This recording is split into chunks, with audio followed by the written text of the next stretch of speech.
Tonight, huh? What a great environment. Beautiful weather for it. Great environment. Like I said, just put 50,000 seats around that field right there. We'll be good. We'll play right in our own backyard.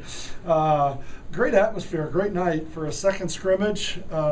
Probably about ideal conditions. We were able to create some game-like situations for our players with some people in the crowd. I mean, it's a little bit different when you go out there and you scrimmage on the practice field, and that's why I like to change the venue a little bit by moving it like up here to the soccer stadium.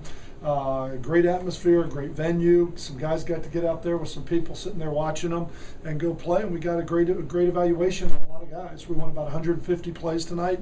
I think it was about 148 plays. So we got some good work out there with our ones, our twos, and our threes.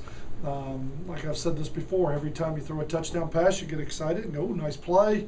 Then you say, "Who was the safety?" That was our defense too, that we just went against. So I mean, there were a lot of good plays on both sides of the ball. I think the main thing that showed up to me tonight watching that scrimmage, we got way too many penalties.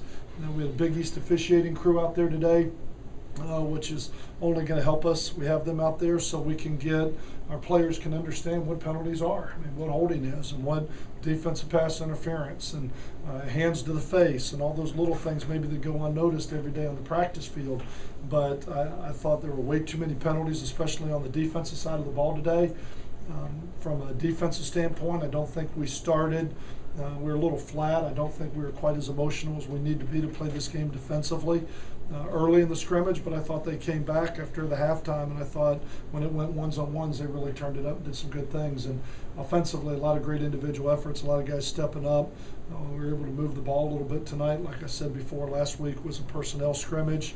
This one was a little bit more, where are we on offense and defense?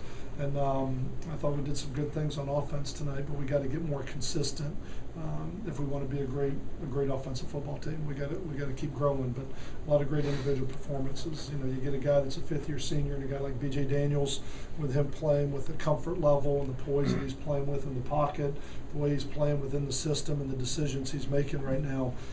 It makes a difference for your offense when you've got a quarterback that's making the type of decisions he is. Some guys are stepping up. The offensive line's playing well, and it was really nice to see some of the running backs come out and the way they ran today, falling forward, making people miss. And it was really nice to see a guy like Andre Davis continue to step up as just a true sophomore in some of the plays that he was able to make for us today. It was really, really positive. But we'll grow from it. We'll learn from it. We'll get back onto the drawing board on Monday when we have the opportunity to watch this film, and we'll practice in shorts on Monday. We'll be in pads or shells on Wednesday, and then we'll have another one of these at Raymond James on the 21st. But I think for the people that had the opportunity to come out and see the scrimmage, I thought it was very well done as far as just everybody being there, the atmosphere, the weather. It was a great atmosphere here on campus. I'm sure the fans walk away and seeing Andre's separation that he got behind the defense. I mean, do you see that too? Not only tonight, but the whole spring, his ability to get deep and make plays like that? And this is the coach in me, I see the DB, you know what I mean, who got beat deep. Those are the type of things that I see. Uncontested deep balls we can't allow to happen. You know, the very first one, corner's right on his back, and Andre goes up and just makes a great play down the middle of the field there at the very beginning of the scrimmage. Later in the scrimmage, to run behind a defense, we can't allow people to throw the ball over our heads. We've got to eliminate the big plays, and that puts pressure on those young corners. All of a sudden, you look at, I'm excited about Ken Durden, I'm excited about Josh Brown, I'm excited about Fidel Montgomery, but they're all still, you know, they've had 12 days of practice in our defense, and we're going to have to get better in the back end from where we are right now. Is that